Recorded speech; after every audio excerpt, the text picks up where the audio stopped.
Figured as much. Hey, it's great to meet you. Thank you so much for taking a minute after the show. Sure. So, before we get into your good work, I want to know this. 5 years ago, this pandemic changed and rearranged so many things for all of us.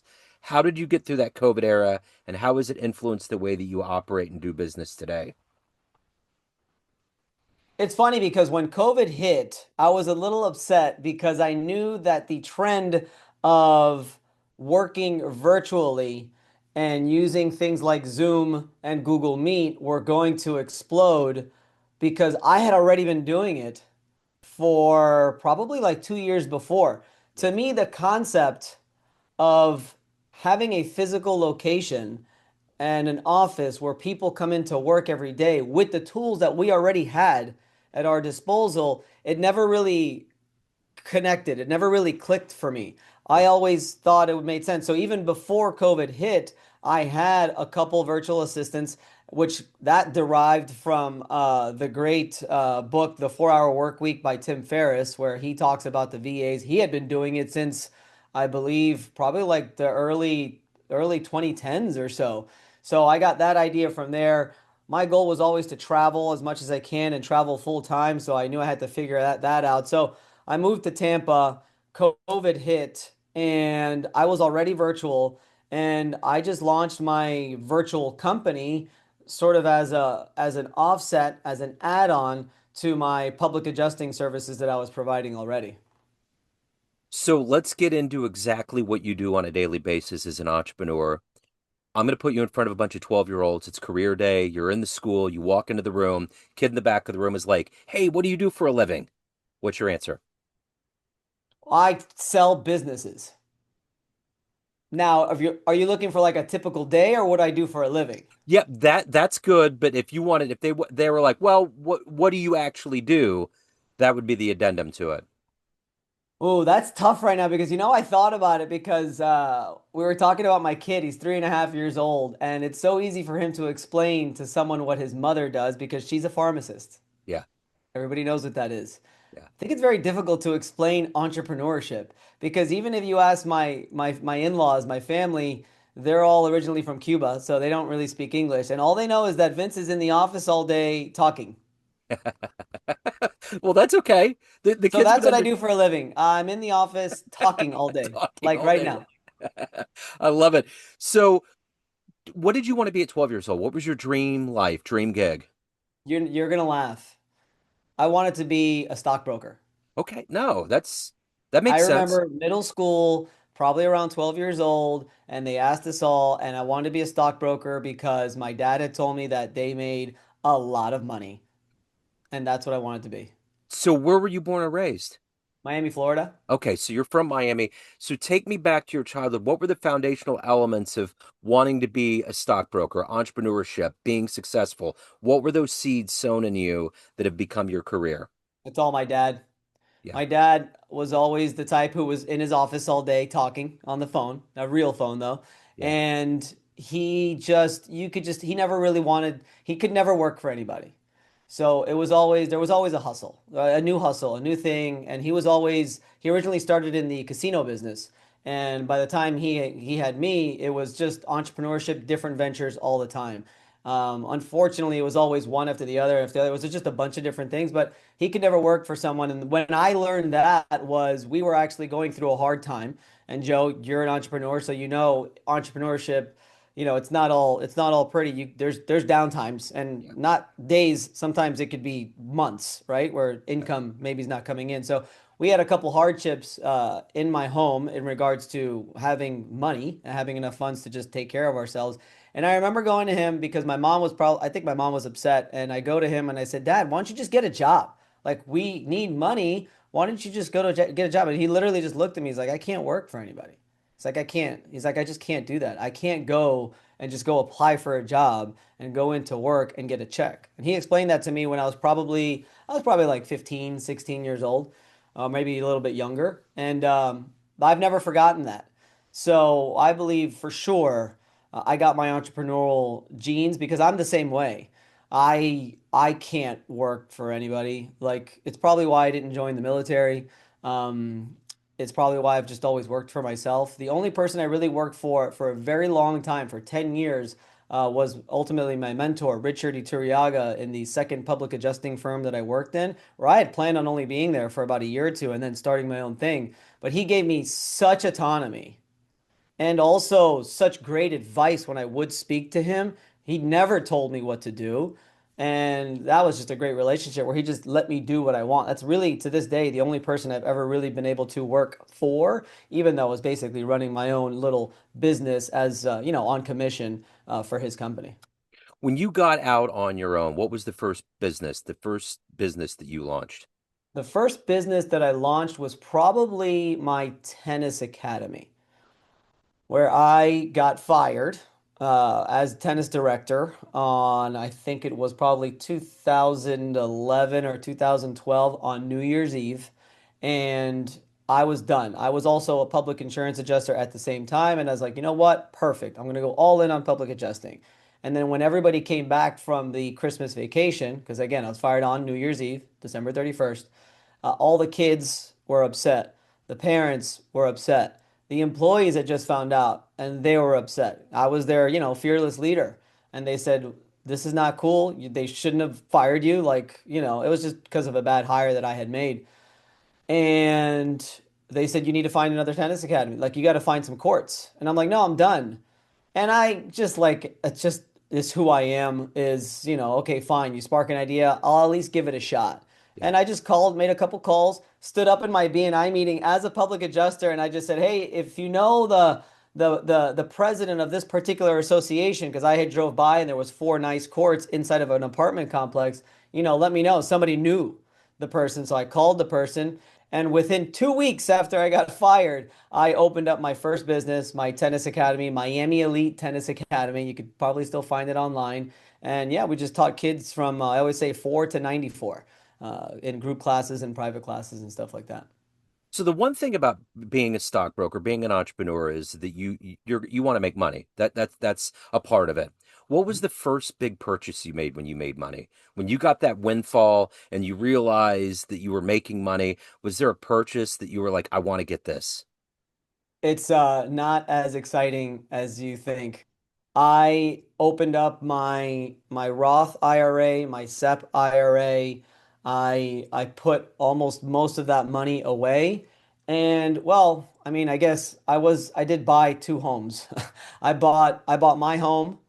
We moved out of the condo that we were in. I bought my home, so we were able to put 20% down on a pretty nice size home. So our mortgage it was like a 3% interest then. And then we were also able to afford my mother-in-law a home as well. That was pretty rewarding Yeah. because, that's something that every kid wants to do. And also it's really nice to get her out of my house, Joe. So when you look at entrepreneurship 101, you operate at this point in your life as a mentor to younger people to give them advice. So my question to you is this. What's the biggest risk that you've taken in your career? In the beginning, it seemed like it was crazy, but it was the risk that you took that's ultimately paid dividends at this point in your life. One particular one that you want me to think of, because I mean, everything that we do on a daily basis with this is risk. But usually I think it's probably usually has to do with money, to be honest, Joe. And I could try to think of one as I'm talking, but typically, when there's something that you have to pay for, something that you have to invest in, and you don't know what the return is going to be, um, that's usually the biggest risk. But just running the company and having to deal with payroll and having to understand, that money just keeps flowing out. And as the business owner, it is just it's an overall risk when you're running a business because you're dependent on top line sales. You're dependent on the revenue coming in, whereas everyone you're paying to sort of run the ship, they get paid every 2 weeks, whether you're bringing in sales or not. So I think the risk overall is just in running the business and making sure that you continue that sales flow, that cash flow, so that you could keep paying yourself, to be honest, because if not, you could run out of money really quick. So if you can meet one entrepreneur out there in the world, one superstar, have a lunch, spend some time that might help you on your journey right now in your career, who would you love to meet and hang out with? I've always been a big fan of Gary Vee. Yeah. I was in Dan Martell's coaching program. I never met him in person. I'd love to meet Dan Martell. Um, and I'm sure there's probably more. The Patrick Bet David seems like a great guy to meet. And one thing I've been doing lately, and advice that I would give to all new entrepreneurs is not only educate yourself and read a lot, but go out there and try to meet some of these people in person. Yep. For example, I just went to a great event. It was a maxed out summit, and it was put on by an entrepreneur who's managed to grow his private health insurance company to like 285 agents. I don't know how many millions of dollars, and he put on this amazing event. Had some great speakers like Andy Elliott and a couple more people. He even had John Gruden there, and I met at the event just some amazing entrepreneurs and different people, and I'm still now texting back and forth with them. And you hear it all the time, but it is very true where when you get yourself in a room with people who are at the level and at the energy level that you're at, with the passion that you have to, get up every day and get after it and do what you can to just, win the day, it's a different feeling. And you don't know it until you actually get into a room like that where you could feel all of that. And it's very energizing. It's very uh, rewarding in a way and really pushes you to go to the next level because you realize usually in your own group, you're like the top. Every entrepreneur has got so much energy and so much ambition, where in your own group and family and friends, you're like at the top and you think that you're just amazing until you get into a room where everybody else is like that. And you're just like, whoa, okay, cool. There is another level to this. Yeah. So I'm going to hone in on what you said about energy and getting up every day. What is it that pops you out of bed when that alarm goes off? What is the energy that makes you succeed, be successful, take care of your soul, your family, all of this collaborative material? What is that for you? Oh, I just love it all. I love all of it. I love probably the people though. I love being a leader. And the more experience I get, the more I have failed at it over the last 16 years, and the more I continue to learn more and more about leadership. I love it. That's what I wake up for. I wake up to lead my family, to lead my child, to lead my team, to come up with new ideas. We had a great training yesterday. Every 2 or 3 weeks, I do a leadership training with my team, and my team right now is pretty small. We just have five. And every 2 to 3 weeks, we do a leadership training where I teach them something on leadership. And we had an amazing training yesterday about the importance of failure. And you have to fail every single day. What is it? The quote that I heard was the master has failed more than the beginner has even tried. Yeah. And I really put that in there with them that look, we are scaling something now because Joe, this is something it's just been under a year. We started scaling this exit advising and business brokerage. And I told them, I said, look, it's okay. The more we fail every single day, the more we're going to learn and the faster we can do this. But it is all about speed. And I Yeah. think that's what gets me up in the morning is just like the speed. It's just like, let's go. What are we doing today? Why are we going to get it done? How are we going to learn? How are we going to make it better? Let's keep going. And it's amazing in the entrepreneurial journey. There's always something new. It's Yeah. pretty crazy. So let's say you have a dream tonight. You walk into your childhood home. You go up into the room where you were a teenager and you have like a book, a coffee table book, and you hand it to that young version of you. And he's flipping through it wondering what the hell's going on. And you're like, that's my life. That's what happened. Would that version of you believe it?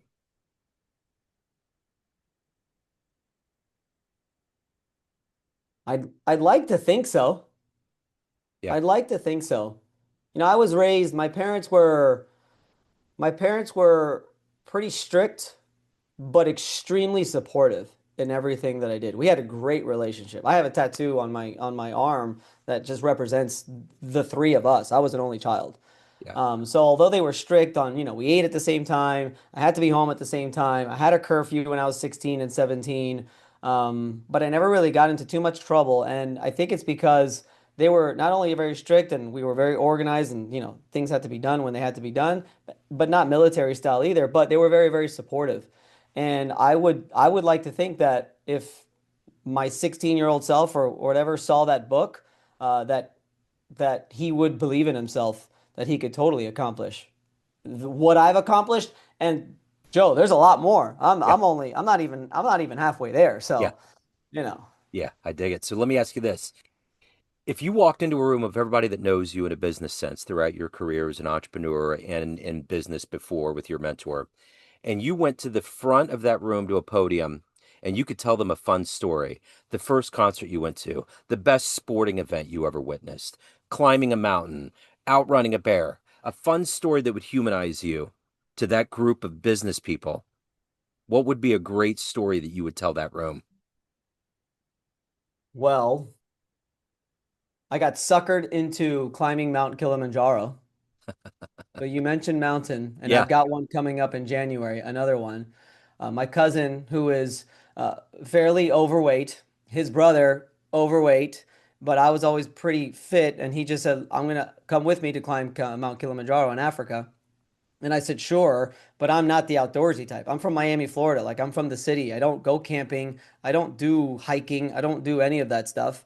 And he said, it's pretty easy. Everybody could do it. And I said, okay, sure. So I trained and we got there and it was probably the worst experience of my life. It rained the entire time. And on the last night, we left at 11 o'clock to summit, the top. It took about 9 hours to get up there, but towards the end, we got hit by a snowstorm with probably 30 to 40 mile per hour wind gusts. Wow. The snow, in KC, the snow was coming sideways and coming so fast. Like if you just open your eyes and looked, it was just piercing like knives coming at you. Wow. And you couldn't see anything. I was just looking at the floor, and all of a sudden, I'm at the back, and our line stops, and I'm waiting and I'm waiting, and I look up because now the sun's finally starting to come up. Although there was no sun you could see, it was just starting to light up, and I see that everyone was sort of looking at my cousin who was at the front, and all of a sudden everybody starts passing him and keeps going, and I figured something was wrong. So I finally got to him and I looked at him. And again, I'm from Miami. What I see in his face, to me, it's like frostbite, death. Like he just looks awful. All this is red. Everything is just, this looks purple. His nose, he just looks like just complete death. And I said, what's going on? What are we going to do? And I'm like, are you okay? He's like, I'm really, really tired.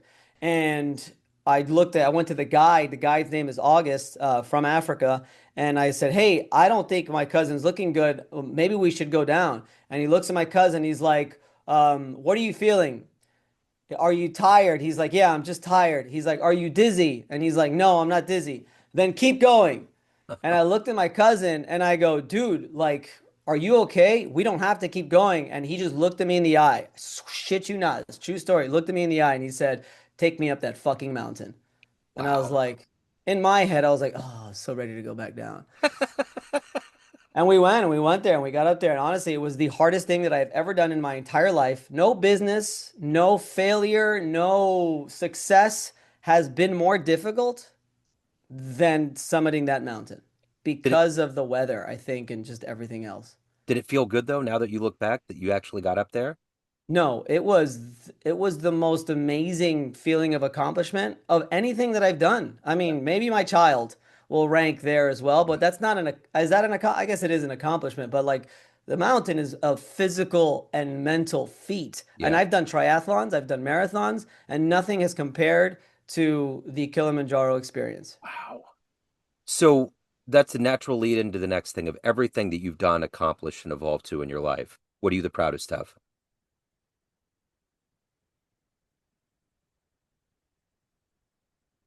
I think the impact I don't know if this is egotistical, but I think I've made quite an impact on on a numerous amount of people in my life, and it's really my main mission. It's my main goal. I like to meditate a lot, and I like to like do manifestation meditation and stuff, and really all of my dreams and goals, even to this day, kind of revolve around impact. And, I realized when I was 26, my first awakening experience of just like, okay, self-awareness, was I knew exactly what I was sort of put on this earth for. And that is to just be there for everyone around me Yeah. and to ultimately try to make an impact as much as I can on people's lives. And it started with the kids when I was teaching tennis. And it led into being an insurance adjuster and helping people after they lost their home in a hurricane or a fire. And just being that person that people could rely on, people can console with, can count on.